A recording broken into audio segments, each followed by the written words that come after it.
Monogam-ish contains content intended for mature audiences. The views expressed here are for entertainment purposes only. Please enjoy the show.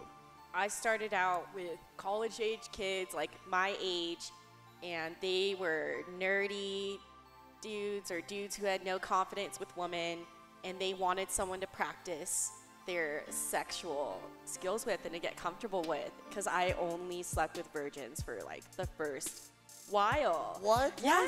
Did you like pick them out, like, oh, or was it just like life, universe just A kept little throwing bit of you? both. A little bit of way. both. You know, I really do think, like, believe in the law of attraction. So once, like, the universe recognized what I was doing, it was like, well, what about this? Yeah. What about that?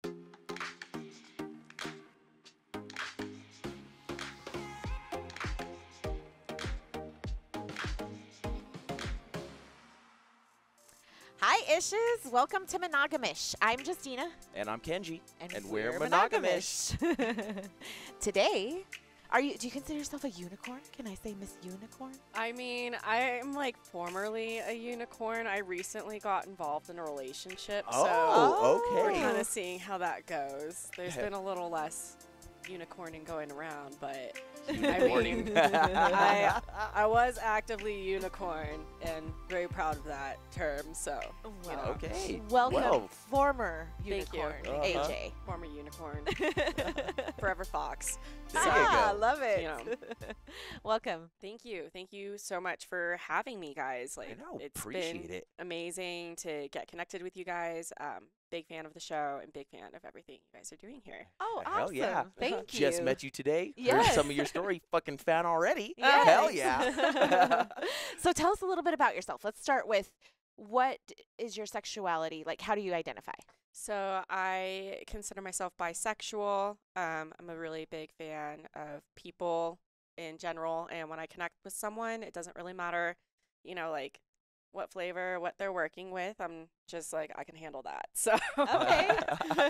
that's really what it is. I'm also pretty like a hypersexual person, but I'm also a demisexual.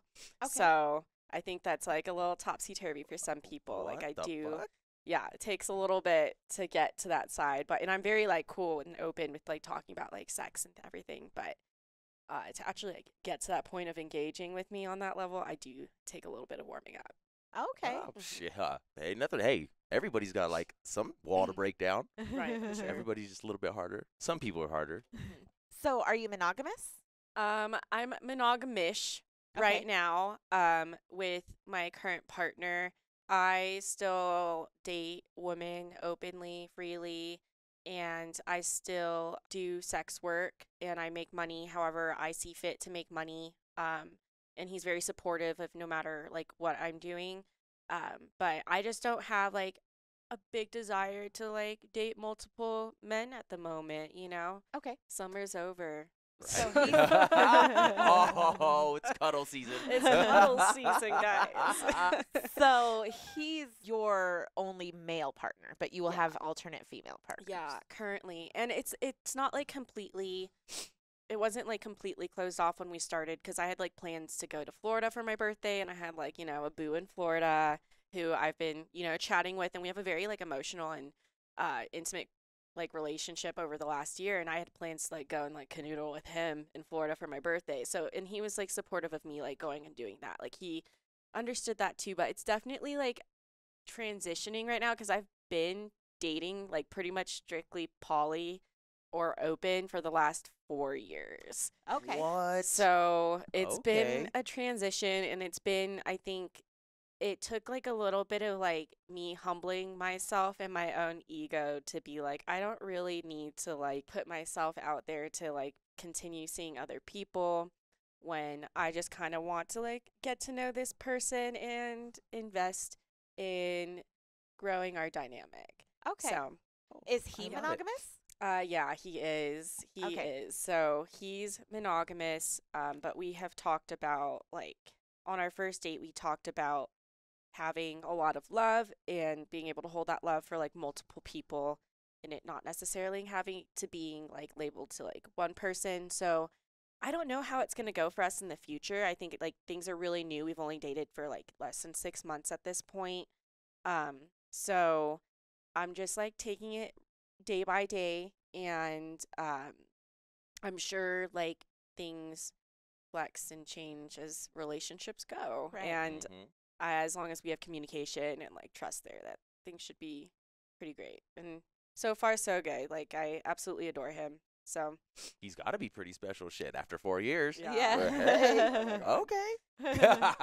So let's back up a little. Yeah. Were you raised in a monogamous household? I was, oh my gosh, I was raised super religious. Okay. Oh, shit. And then I'm like 100% Mexican. So then I had like both my parents are Mexican and very like they carry. Catholic? They're not Catholic, which is funny because Really? I'm gonna make this joke like you just assume I'm Catholic because I'm brown. But you just I have to make it because like that's what, every time everyone says that, and I totally get it. Like I've never been Catholic. I was Baptist. Okay. But my mom was raised like Seventh-day Adventist, and I think she brought and carried like a lot of that with her. And then my dad wasn't religious, but then got religious with my mom when they started getting married, and so I think they just kind of like layered it up and gave a little extra, strict household for things. It was very strict. I was not allowed to explore a lot. Do you feel like that's what made you more promiscuous later in life? Absolutely. Oh my goodness. And I mean, I talked to you guys briefly about me having a 9-year-old son. I'm only 28, so you can do the math. I was 17 when I got knocked up. Oh, okay. And 100% is because when I had approached my parents to talk about condoms or birth control, it was shut down immediately. It was just something that was not, I was like, if we find out you're doing anything, then blah, blah, blah. So that would happen. And so it was very much just kind of trying to intimidate me into things. But what they hadn't known was that at this point I had already been assaulted. I already had someone force themselves on me. I didn't even know what could happen or anything like that. And so when I was starting to ask about it, was because I was kind of trying to do things on my own terms, and that information wasn't shared with me, and I didn't really have anyone outside the church or the youth group that I could talk to.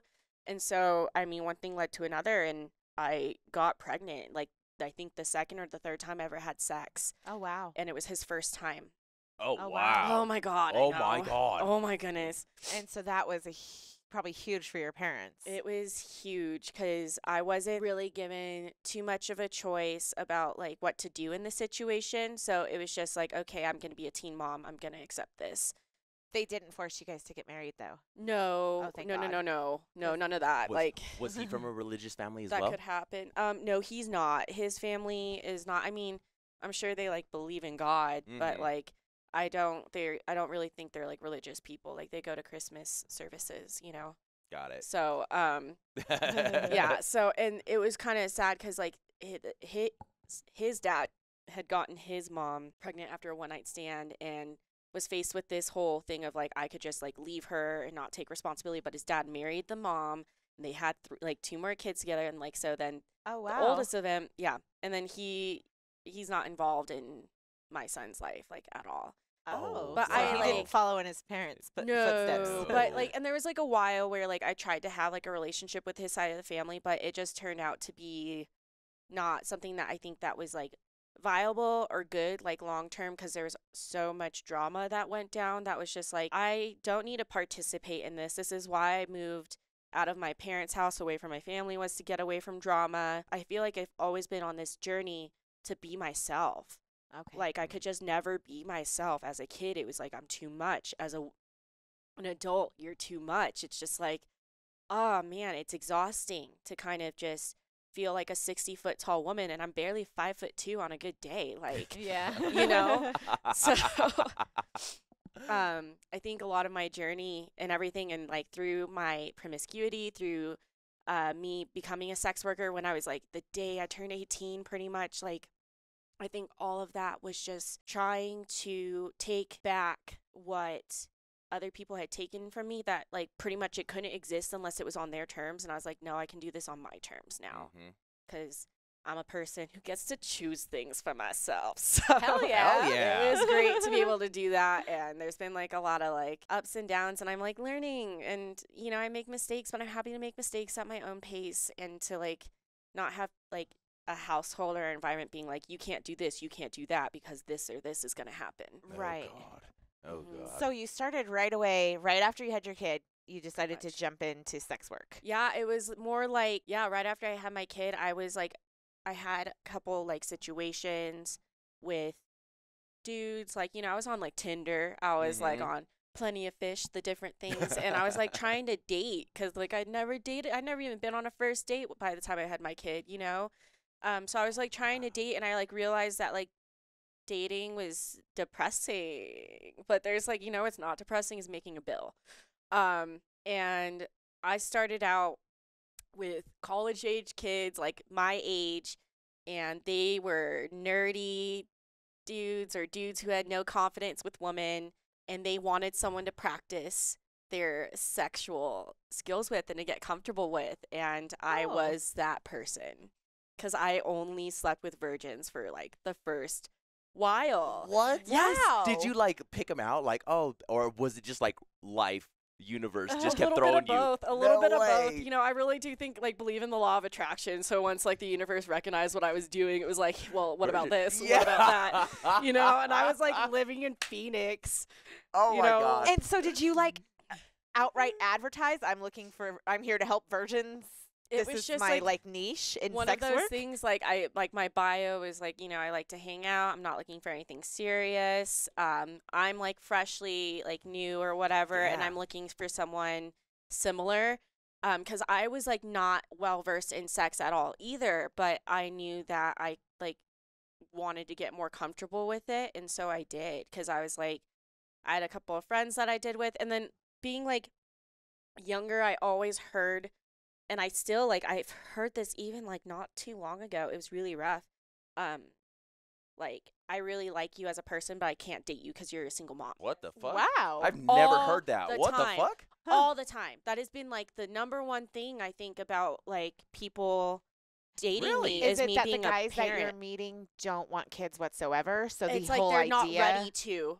Okay. They're Yeah. not ready to be a dad. I was like, no one's asking you to be a dad. Like, no one is here. Oh, you're not even gonna meet my kid. Like, if Yeah. I, you know. Mhm. So I mean, there's like quite a bit of time that goes into something before someone even gets to like know my kid or anything. And but they it turns into this whole thing of like, oh, if I date her like long enough, then expectations are gonna occur or whatever. And I think maybe when I was younger, I could understand that because I was still very much like thinking that I wanted to get married, I wanted to have more kids before my son got old enough to like realize he didn't have like another parent. You know, Mhm. I was like really hurt and fucked up in the head from like all the Christian ideology that was like, drilled into my brain for the Oh. longest time. And, Right.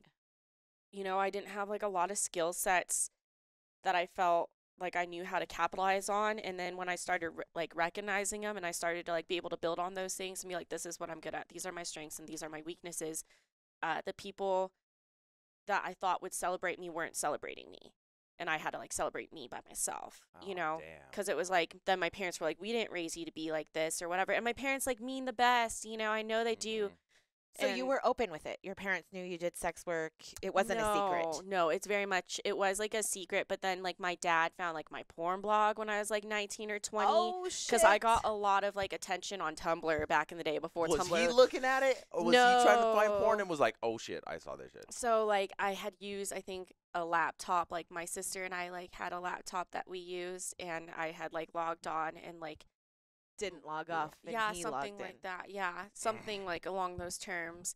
And so then he was like, "You're just posting." It was funny because like I had posted like a lot of promiscuous photos, and then he's like, "You're just posting this out there for anyone to see." And then I like realized, whoa, I should be selling my photos too.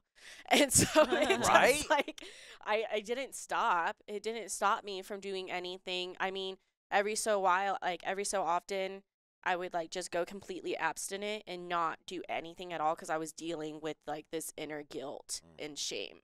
Oh, So, wow. Still stemming from the religion. Yeah, and then also like me realizing that I'm hypersexual, and I felt like it wasn't good for me to like act out on every single like sexual urge I had because I was getting myself I feel in like some that even sometimes now. right. I know. feel like it's like it I gets me in know. some situations, and I'm like, would you do that if you weren't just trying to get?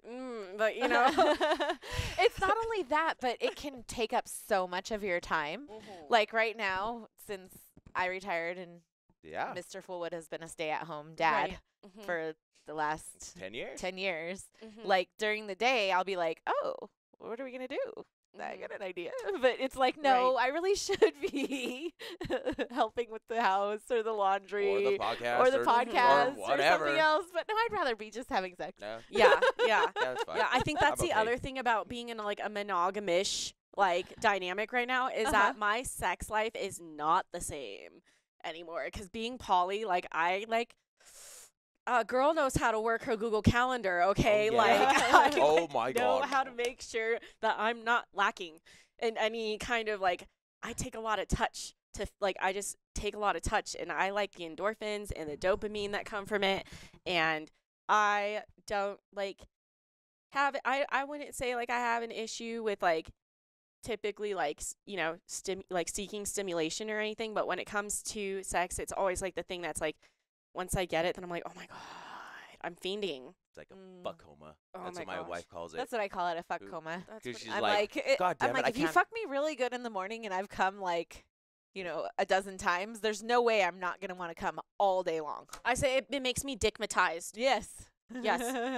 It's a real thing. It's a It real is. issue. And it's also like if I'm having like a shit day, like I found myself like being hypersexual and having like really like sexually intrusive thoughts, which I don't think people talk about a lot because like we're all, I'm not going to like talk for everyone. I would say a majority of us have like some kind of like mental illness or like something wrong with them where it's like balancing could happen.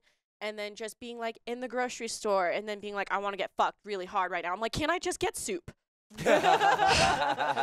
Like, can I just go through this produce section without being like, I could do this with that? I'm like, oh my God. It's embarrassing.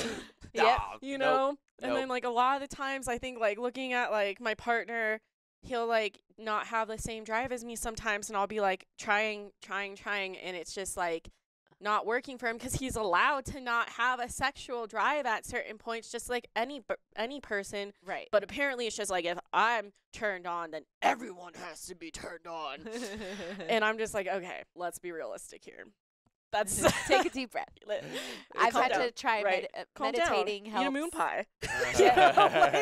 Meditating helps a lot. Yes. Oh Like my clearing gosh. my Meditating mind. helps so much. Putting it Yeah. out of my mind. Like, Mhm. okay, we're gonna You not say you think meditate about sex. I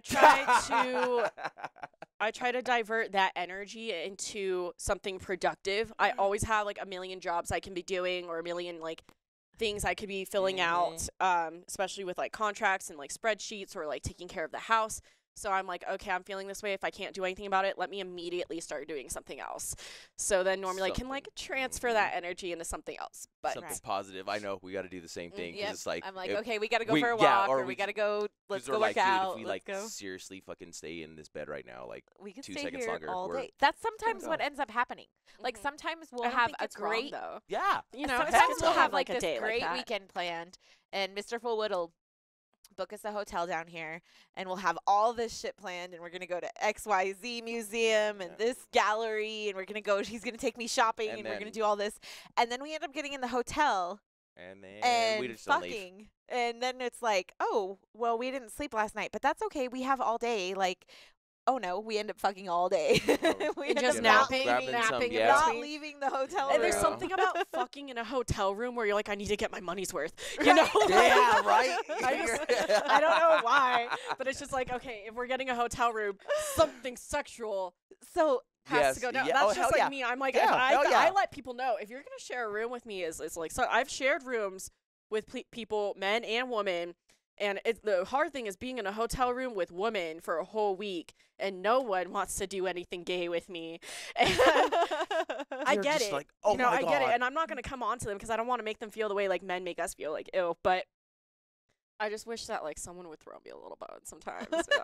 Yeah. So we have a whole routine now with hotel rooms. Mhm. Like now we've got it mastered. Yes. I'm like, okay, we're just most of the time it's just us going to the hotel room, but then we'll sometimes invite somebody over, not necessarily to stay the whole night, right. but we always have 2 beds. Right. Because you have to have one bed that I can fuck and soak. Yep. And then the other one bed is that to I can sleep sleep. in. Absolutely. I am Like, so on that train Yes. with you. You have Yes. to have like specific things. Yep. This is the Mhm. bed we fuck in. This is the bed we sleep Right. in. Yep. Yep. Like 2 bathrooms is like almost always we're like, okay, we have to have 2 bathrooms, especially if you have somebody over, Mhm. because I need to clean up and I'm going to take a minute and I don't want to Mhm. be rushed. Like I want to be able Right. to shower and do my Mhm. thing. And so we have like all these specific checklists that we go down. But the number one thing is that you have to be able to be loud. Yes. Because Yeah. that's the main thing is Oh we're my going to a God. hotel room because I can't scream at home with Right. 5 kids. Right. Right. Right. Mm-hmm. Yep. Moving furniture, That's, yep. that's what our Yep. friends That's call what it. that's what our friends called it. That we're moving furniture. Oh my That's God. funny.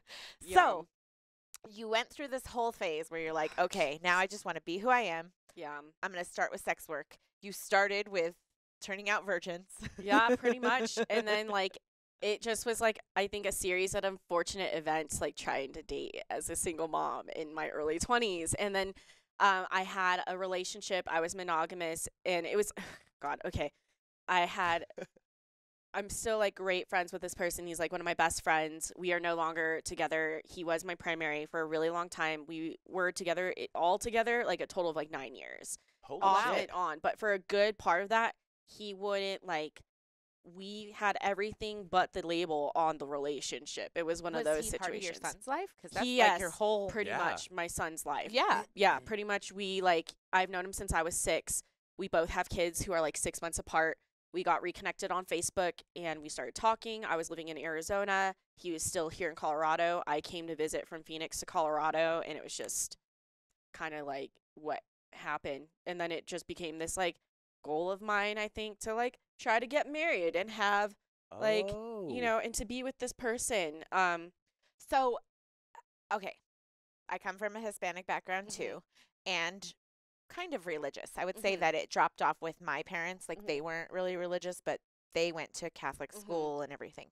So I know that whole mentality of wanting to make your parents proud Yeah. is huge, Mhm. especially in the Mexican culture. Mhm. Oh, I It's know. like over the top huge. Yeah. So was that your goal there with thinking, that was oh, part I'm of it. gonna I was get like gonna be married righting some kind of wrong by fucking getting knocked Oh, up no when I was a shit. teenager, you know? if I get and, like, married and do the right thing. Yeah, and like I mean I also just really didn't believe in myself. And I like kept thinking that like I could only do things with the right motive and my motive was that. And then I realized I was doing all these things cuz I'm just a capable ass person, not because of who I was with or because of what I wanted to do for my parents, that like ultimately no one was getting shit done except for me, and that I needed to like be kinder to myself and I needed to be on my own team and I needed to like value myself more because I was begging my partner for like the bare minimum for years. For Really? years. And, And we this would is the break guy- up. this- Yep. We oh, would break really? up and then get back together and then break up and get back together and then break up and Oh, get back God. together. And I finally was just like, we're just going to like resent each other if we continue doing this. It's not that there's a lack of love. It's just that there's a lack of like compatibility on like some serious levels. Cause there's like so much more to a relationship than just like loving each other and being able to Right. have Mhm. sex. Cause that was never the issue. We could always have sex. We always loved each other. We always wanted to communicate through our issues. But just like some things just don't fucking Work. line up. They just don't, you know. And then his family was really mean to me and my son. Oh, And no. like I just really can't like be with someone where I'm not allowed to like go and have dinner at their place. I'm 28. Right. This is just weird to me, Mhm. you know. Oh yeah, and yeah, you don't need that fucking. That's negative like shit I in your don't life need to anyway. like volunteer myself for that. Like I want to have a healthy dynamic with whoever my future parents, whether I have one partner, 2 partners or whatever, with whatever their family is. I want to be able to like engage with them and spend time with them without feeling like an outsider. Right. Ugh. So You know. how is your family? So during that time, Mm-hmm. you stopped working, like sex work. You did more. You said alternate type job, like right. your normal right, jobs. You were a right. dental assistant. Right. I've Mhm. been like I was a dental assistant and I've like worked as a dental assistant in Arizona, in California, in Colorado. And like every single time it was just always like, oh man, I can't do this. I'm not clean cut enough for it. I had like only the one tattoo at the time at like my last job.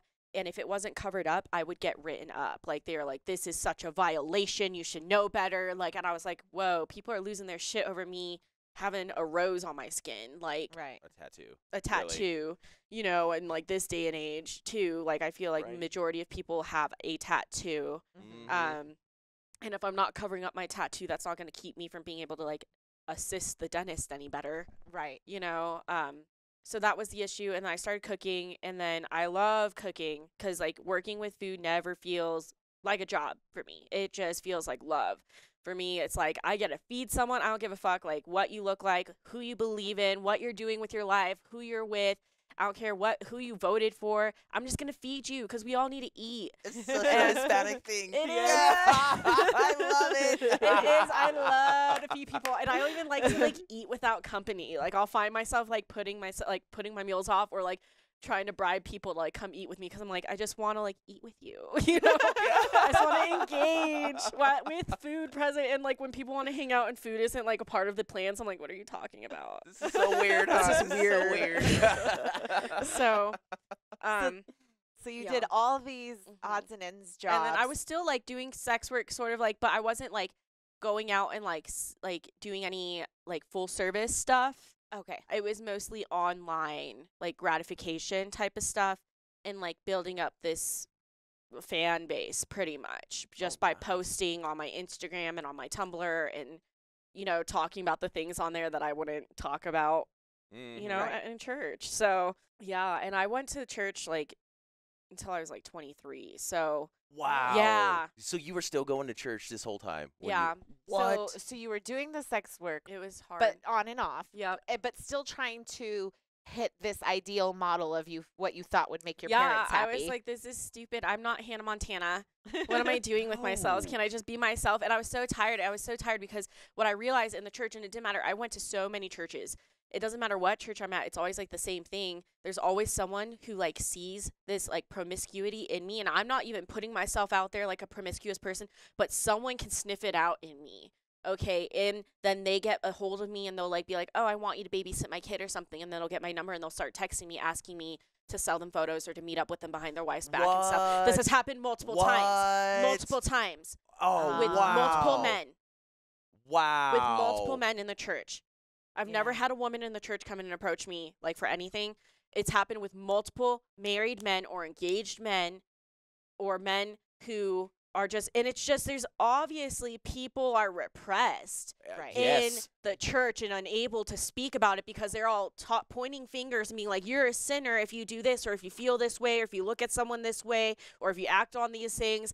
But really, they should be talking about consent and making sure that people are like not touching each other without like permission and not being assholes to their wives. Right. Fucking cheating on them. Right. You know? Oh my God. And like being like, it didn't matter. And when I brought these text messages to like my mom to be like, this is why I don't want to hang out with so-and-so. Cause she'd be like, why don't you want, this person told me he's trying to take you out to dinner. Why aren't you like, go, you know, cause she's like, he's a nice person. Why don't you want to hang out? I said, he's not a nice person.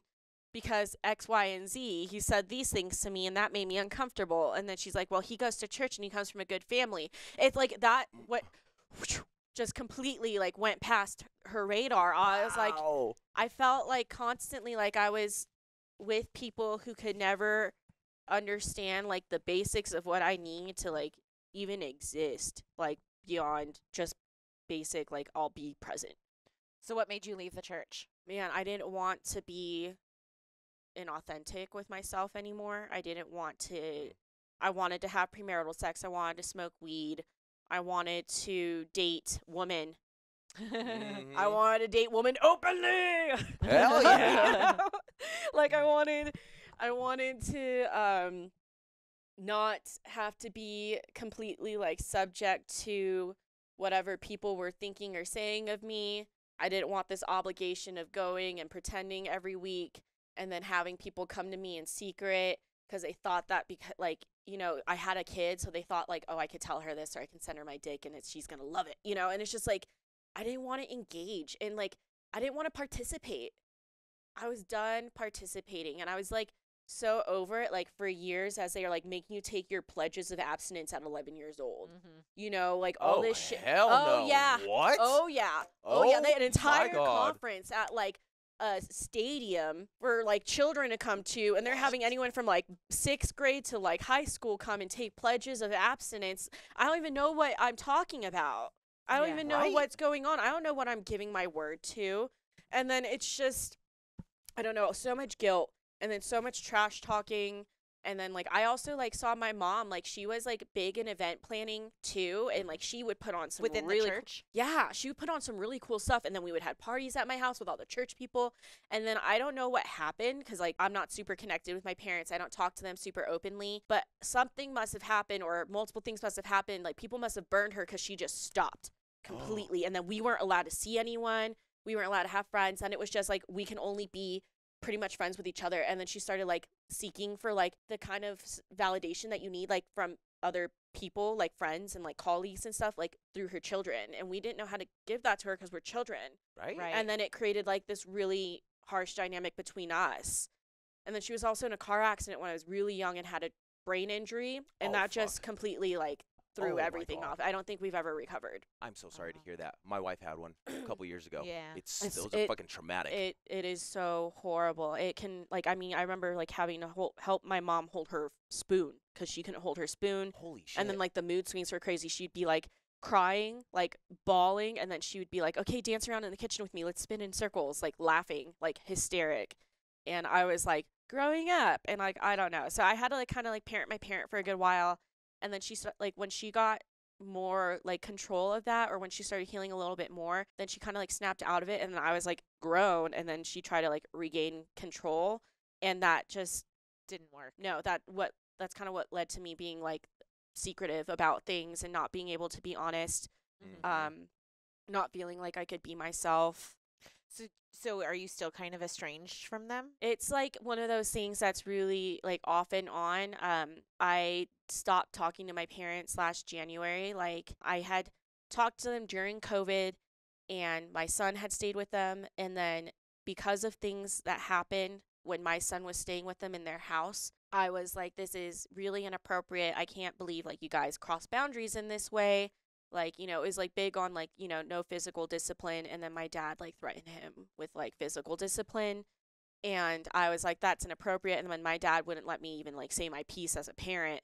And I was like, well, until I can have a conversation with you about what you did, I'm not going to let him go over there. And I don't have an interest in pretending like nothing happened. We need to talk about this. And so then we just stopped talking, recently started talking to them again because my grandparents both got really sick, and my grandpa was in the hospital with surgery, and then my grandma was, and then my grandma died. I'm Oh. so sorry to hear So, yeah, I mean, it's... that. God. Were you It's close with okay. them? No, because my mom... Because my mom, like, estranged my dad from his family. Like, I think I love my mom. I know why she is the way she is now. Like, being able, like, going through therapy and, like, thinking about it. Like, because I think about her so much. She, like, lives rent-free in my head. And I think about her so much. And she was orphaned at a very young age, and she's never had, like, family that's just hers. And so everything that she does is to try to, like, keep people and to grasp and to keep them there. But in result, it can kind of, like, push them away. And so I think my goal right now is to just try to love them for who they are, because I can do that with other people, and I want to extend that same permission to my parents and just try to let go of, like, the hurt that my inner child has experienced in results of, like, all, like, you know, the conglomerate of what happens to us, like, growing up. But Right. like, I'm more on, like, I haven't seen them in a really long time, and I miss them a lot, and my son misses them, but he also understands, and he's old enough to know, like, that wasn't cool. That made me feel scared. I didn't feel safe. Mm-hmm. I felt like he was going to hurt me really badly. Like, Right. you don't treat me that way. I don't, like, expect to be treated this way. And so, you know, it's always just, like, a day. You have to take it, like, a day at a time. I like being able to talk to my parents again, but I think it's, like, as long as I keep them in where I can have them, it's okay. It's Like at an arm's distance. yeah, because, like, Mhm. my therapist told me that like I had to like stop expecting them to like grow up and like be the parents that they should be. That's not like a thing. That's not gonna happen. No. They Typically, are who they people are. don't change. Right. Yeah. Right. Right. They are who Unless they are. they're like actively, openly receptive to like change, you know. Right. But that's like kind of a special thing, I think, to come across someone who's like, yeah, I'm trying to change right now. Nice. You know. So. And if they're doing it because they know that that's what they need to do for themselves. Absolutely. And most people don't take that type of responsibility. It's definitely like to take initiative to be like, I deserve a better quality of life by not holding myself back or self-sabotaging, or by having these kind of insecurities, or by procrastinating, you know, fill in the blank. Right. Kind of, it can be hard on the ego too to be like self-aware. But I think that I'm starting to like connect with more and more people who are on that kind of same level and like that same frequency, and I really enjoy that, because that's where like ideas start to get discussed and where like plans are put into action and then things actually happen. And that's pretty much why I started doing what I was doing, because I would sit at the table with like my friends and we'd be talking about things and have this idea. I'd be like, well, I know someone who does this, and I know someone who does that, and I feel like we could do this, and we did this together, and then we could charge this much money for this. And like that's just kind of how like everything's been for me. And then people would be like, whoa, I never even thought of that. It's like, how do you not even think about making money off of your thing? I don't know. So so you combined all of those things that Yes. you learned over this years, and now you have a business. yeah, I So just tell us like, a little bit about your business. Okay, so my business is Sobremesa Creative Solutions, and Sobremesa is like very much kind of like this moment here if we had food. It's like the moment you have with your friends at the table after you guys have shared like meal or like a cup of coffee together or like tea, and you're just like shooting the shit and like discussing ideas, and like the energy is flowing between everyone, and it's just that moment of connection. Okay. And there's not an English translation for this for like one word or anything, so like that's the best way I can put it. Creative solutions, like I am a creative solutioner. There are not a lot of things that'll stop me before I will look at like I'll try to do everything before I'm like, that can't be done. And then I'm also, so I've just like was doing all these things kind of on the side for people in my free time. And then I was like, I could make this a full-time gig for myself, because people need someone to believe in them and help them get organized and help them start putting the things in action. So I've made logos for people. I've made their business cards. I do their social media management for them. I get them connected with paying gigs. I, go and do paying gigs with them. Like it's been really, really great to do everything. Like, and it's lifestyle oriented. So yes, pretty much. Yeah. Very sex positive. Yeah, absolutely. Like a lot of the models that I like want to work with, I would prefer to work with people who are doing boudoir, fetish, or like anything like kink related, because that's what a lot of photographers are like, oh, I'll do a TFP like fetish shoot or whatever. And girls are just like trying to get portfolio images. So they're like, yeah, and then something like negative could happen. So I really like to have like that space where someone can be like, well, what can I expect? How do I protect myself? What should I bring? And everything from like, you should have like your own contract as a model if you're doing TFP shoots, like, be like, ask them like, how long are the photos going to take? How many photos am I going to take? Bring an escort with you, bring black bra, black panties with you, always, like, black top, black bottoms, just things like this that I've learned that aren't communicated with. Take the hair tie off your wrist, like, just things like that. And I really like to go and help like models like with their posing. Posing is a huge thing that people come to me for, because like I'm big on posing. When I like do photo shoots, I try to have like good diversity in like my poses and in like my facial expressions. So like learning to do that, it's a lot easier with like other models if they have someone they're interacting with that isn't the photographer, to get like them to, really commit to the concept.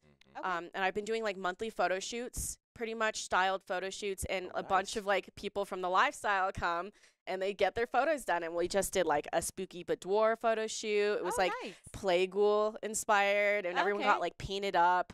Nice. And like, I mean, it was great. And then we have like, an autumn celestials shoot. It's gonna be like an autumn god and goddess theme. Then we have holiday boudoir. But like majority of like my people who are like supporting me are lifestyle people. And I want them to be able to be themselves and to tell me what it is that they're needing and like help them achieve that. And then also, yeah, that's just what I want to do. So then on top of that, you do events. Yes. Oh my God, I love events. So events pretty much full time. I do pretty much an event at Real Works or Tracks every month with Rufio and AJ Ritual. And they were like responsible for like Denver's annual fetish ball, kink, and everything. We had Hollow Kink, earlier this October. That was amazing. And I started out doing like vendor management for them. And I've gone as far as like doing stage management and performing, like Oh, wow. performing for them too. Like at Fetish Ball, I've performed, I've done like private performances and stuff like that. burlesque? Sort of. I do sploshing.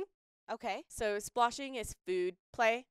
Oh. Okay. Okay. So I like my content is specialized in comedy, destination like nature or like cool places, and food porn. That's that's my niche. Okay. And so I just like say kind of like off the wall things during sex because like my mind just says and creates random things and I have to say them, and or I like have funny costumes. The performance at the Fetish Ball was a spaghetti and meatball performance, and I performed it with Gabe Weston, who's like one of the owners of Endgrain Intimate, and they're like a local, like sex toy shop pretty much. Well, they do like floggers and impact play and all this stuff, really cool stuff. And he has this table where I like have to kneel down and it locks up my neck and my wrists in it. Yes, Okay. I saw those. That's so cool. Yeah, it was so ridiculous. He broke a baguette over my ass. Yeah. Tossed his salad on stage in front of like a bunch, like over 1,000 people, like 2,000 people came to that event.